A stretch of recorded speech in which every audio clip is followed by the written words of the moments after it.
Hablar bajo, qué gusto, qué difícil y cómo se agradece, ¿eh? De alguna forma la lectura lo es porque uno lee para sí, o bien porque lee en bajo, aunque sea en alto, porque es algo íntimo, porque es algo particular, porque es algo privado y porque además es algo que lo hace exclusivo. Juan José Millas, Arratsaldeon. ¿Qué tal? Te agradezco mucho que nos acompañes en este mediodía de sábado aquí en la radio. Vamos a tener la suerte de escucharte además hoy y mañana, así no se puede. Los de aquí hoy, Los de aquí hoy y mañana. Y mañana con Javier. Con Javier. Juanjo, ¿compartes que leer es como hablarse en bajo? Es como un desdoblamiento, digo, aunque sea una voz, como si uno se hablara a sí mismo. No, sí, en cierto modo sí. Además, hay gente que lee moviendo los labios. Y yo no muevo los labios, pero me llama mucho la atención. Mi padre leía moviendo los labios. Y entonces a mí me llamaba mucho la atención porque era como si estuviera manteniendo un soliloquio, ¿no? Y yo me veía leyendo el periódico y me llamaba mucho la atención y pensaba, ¿qué se estará diciendo a sí mismo, no? Sí, algo de esto tiene. Algo de eso tiene. Y digo que tenemos la suerte de compartir contigo este ratito de radio porque estás presentando la novela, la has presentado aquí en Euskadi, Solo Humo, bueno, que tiene también parte de esa capacidad del desdoblarse, ¿no?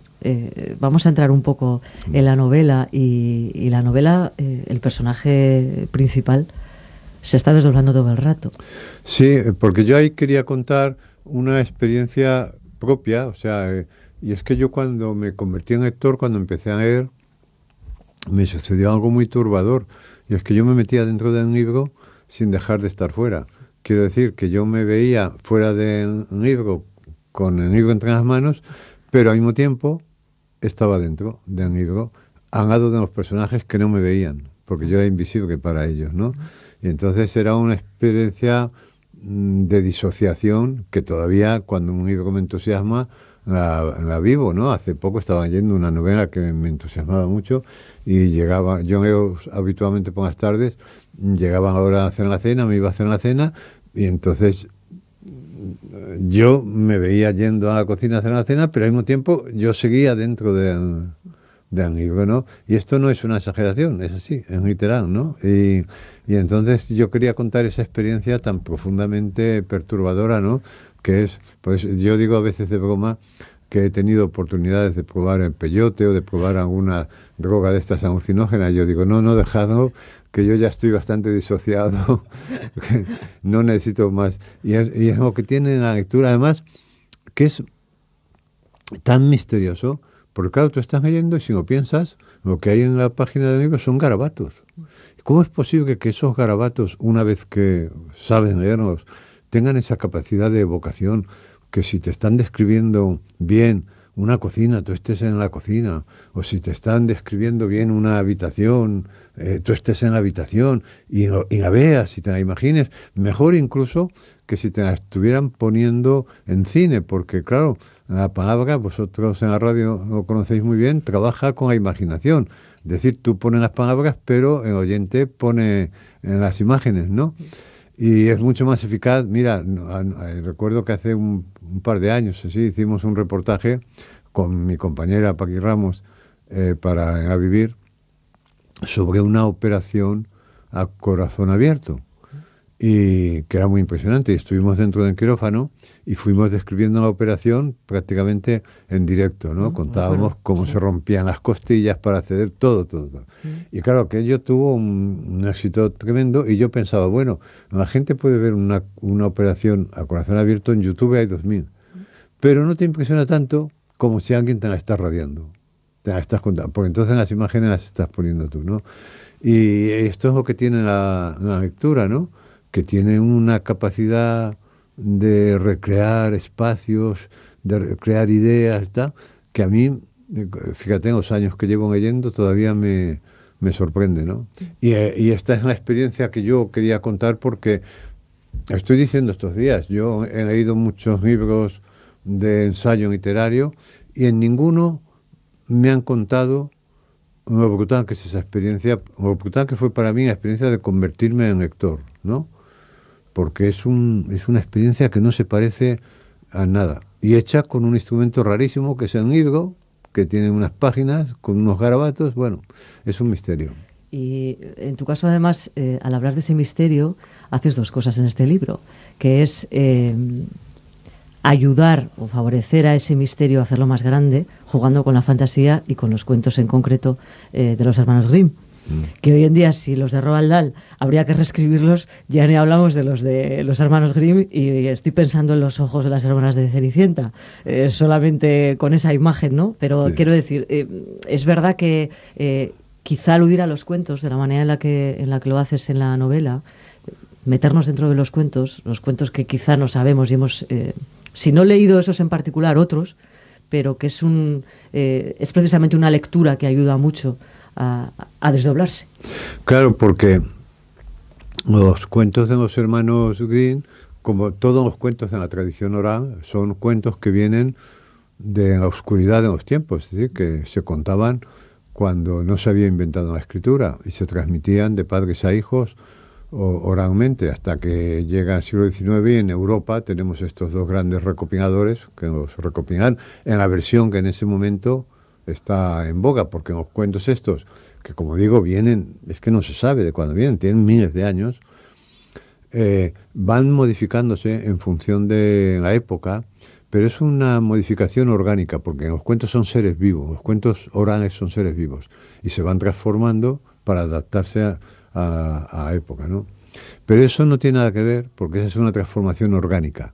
No tiene nada que ver con la manipulación a la que queremos someternos hoy, o con la manipulación a la que nos ha sometido Disney, ¿no? De edulcorarnos. No digo infantilizarnos porque es un error, porque a los niños los que les gustan son los cuentos verdaderos, los cuentos en los que las hermanastras de Cenicienta se quedan sin ojos, porque sí, claro, se los sacan las palomas. ¿Por qué? Porque esos cuentos contienen personajes arquetípicos que están que se parecen mucho al mito. ¿Y el mito qué hace? El mito traduce una generalidad que nos concierne, por eso nos gusta, porque en ellos nos vemos reflejados, porque son un espejo, ¿no?, de las sociedades y de los individuos. Entonces, ¿qué pasa en los cuentos de los hermanos Grimm, en los verdaderos, no en los que ha conocido casi todo el mundo? Que hay mucha crueldad, pero es que los niños son crueles. Son buenos, son bondadosos, pero también son crueles, y son egoístas, y también son solidarios.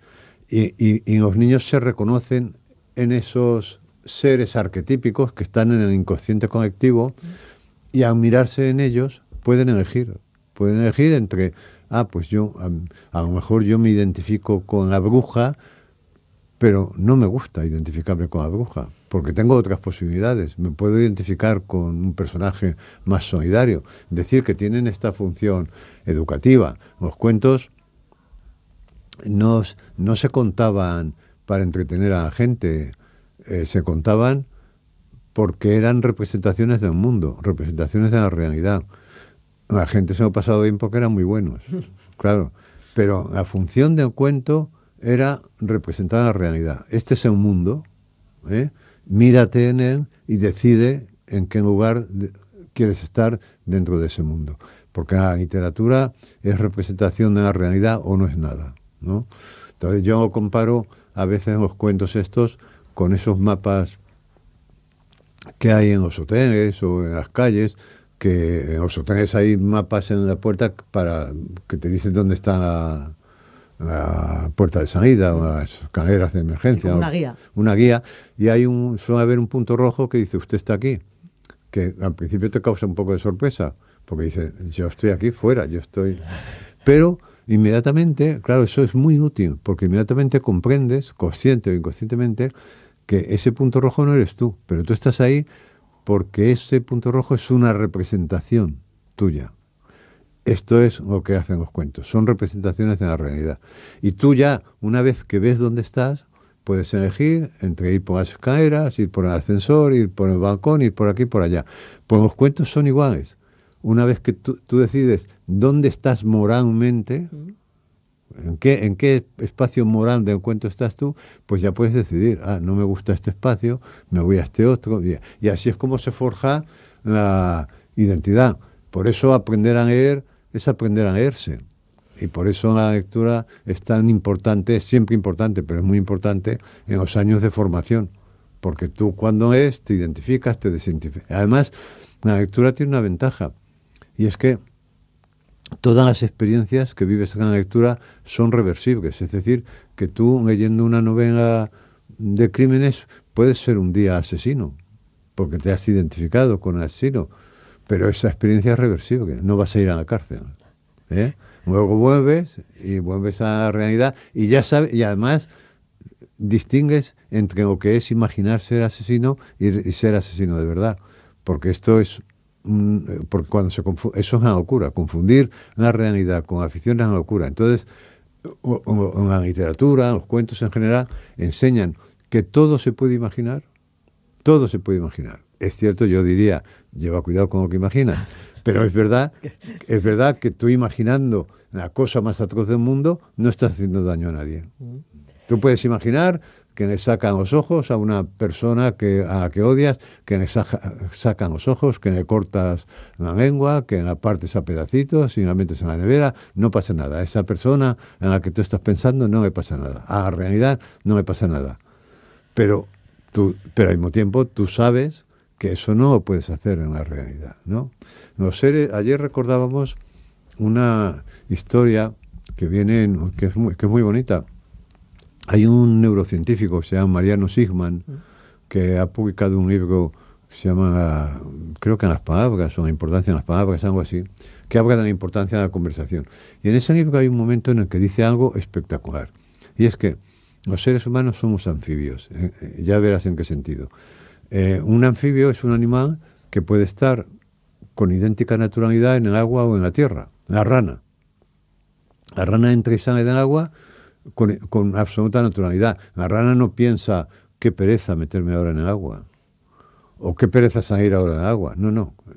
Bueno, nosotros somos anfibios en el sentido de que saltamos de la imaginación a la realidad en cuestión de microsegundos y con esa naturalidad. Es decir, tú vas en el autobús imaginando que se muere tu jefe.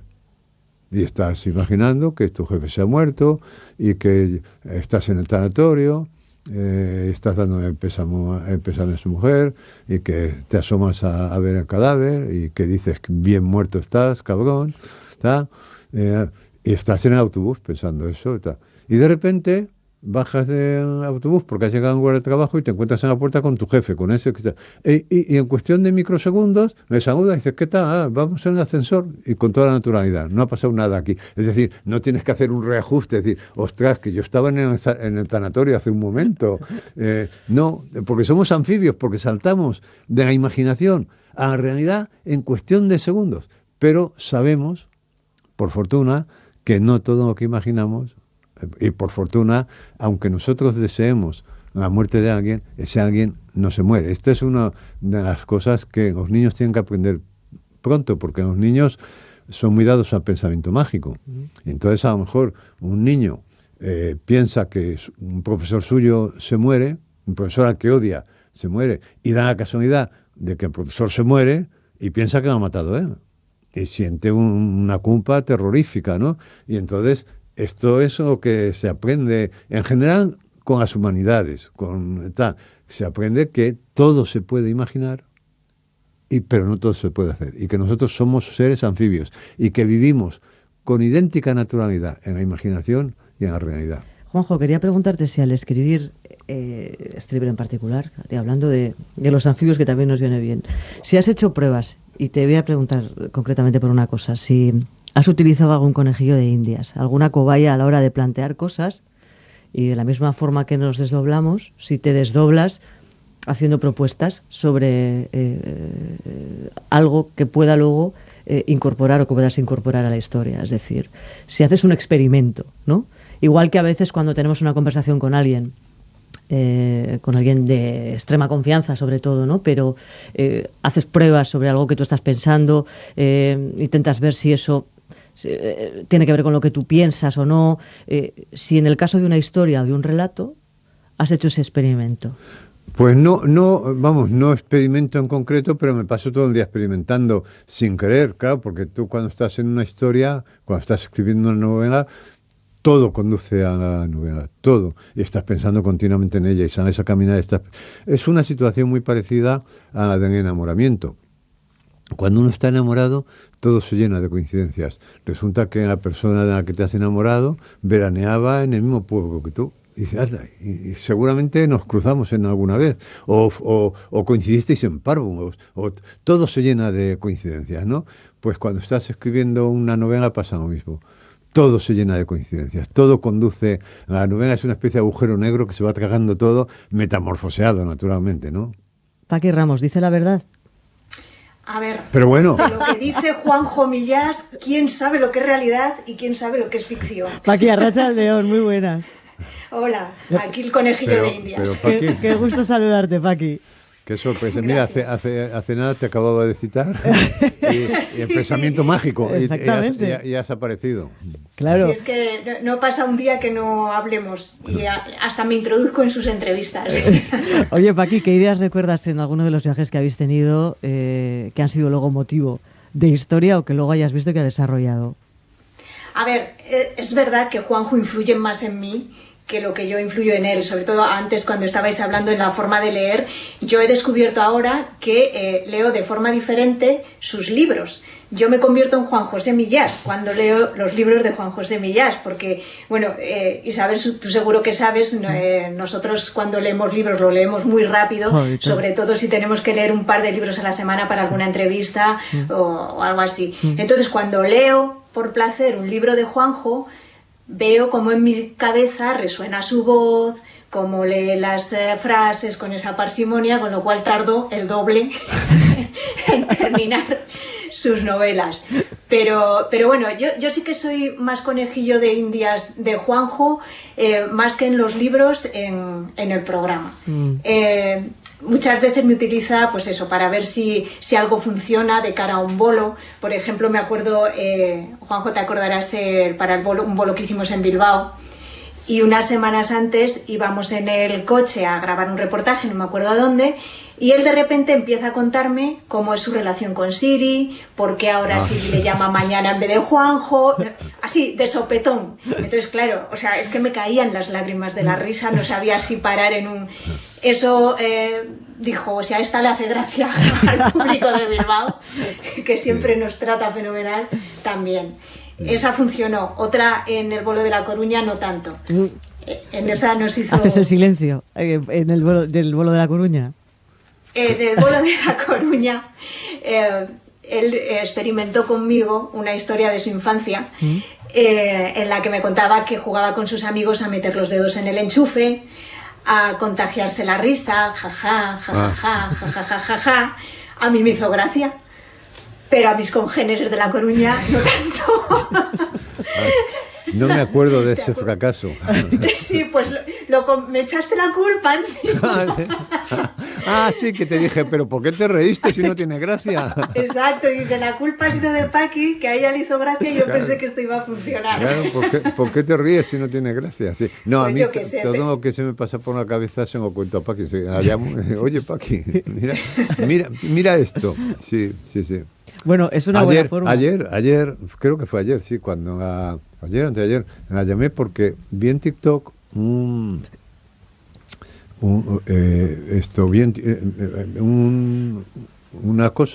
grabación en la que aparecía yo de joven diciendo, pues mi mujer está en contra de pegar a los niños, pero yo creo que un buen tortazo, entonces, a tiempo, y claro, yo digo, esto es una cosa de la inteligencia que han hecho con inteligencia artificial, ¿no? Y se lo mando a Paqui y digo, mira esto, a ver, y dice Paqui, pero si no eres tú. Y digo, bueno, pues yo me veo de joven, además como este es un TikTok que está puesto dirigido a mí, claro, porque si no, no lo habría visto, porque yo no veo TikTok. Y entonces pero dice Paqui, dice, no, si no eres tú. Digo, bueno, pues debo estar volviéndome loco, ¿no? Pero es verdad que yo dudo, o sea, cuando me envía esas cosas, yo digo, a ver, Juanjo siempre tiene la razón, para mí él siempre tiene la razón. Y entonces Ya. si él me dice que ese es el de joven, es el de joven, pero joder, es que no hablan igual. Eso sí, No puede ser. eso sí, habla bien el de TikTok, pero sí, ha sido muy inquietante verme a mí mismo diciendo eso. Y claro, como ahora está, justamente estos días se está discutiendo sobre los problemas de la inteligencia artificial, que puedes hacer todo lo que quieras. Puedes sacar a un personaje diciendo barbaridades con toda naturalidad, sí. Pues hoy queríamos invitar, y por eso le hemos pedido a Paqui que participara un ratito con nosotros, y porque como prácticamente os estáis desdoblando de manera habitual y venía al hilo de Solo Humo, Paqui, muchísimas gracias por acompañarnos. Bueno, Paqui, este ratito. nos vemos mañana. Nos vemos mañana. Un beso, Paqui. Conéctate a tiempo, ¿eh? Vale. Que te dispersas. Juanjo, muchísimas gracias por acompañarnos. Nada, ha sido un placer. Como Solo siempre. Humo es la novela que acaba de presentar y que invitamos a leer, desde luego, de la forma en la que nos invita a hacerlo el propio Juanjo Millas. Un abrazo, muchas gracias. Un abrazo, cuídate. Escúchanos en la 93.2 FM o en la app de la SER.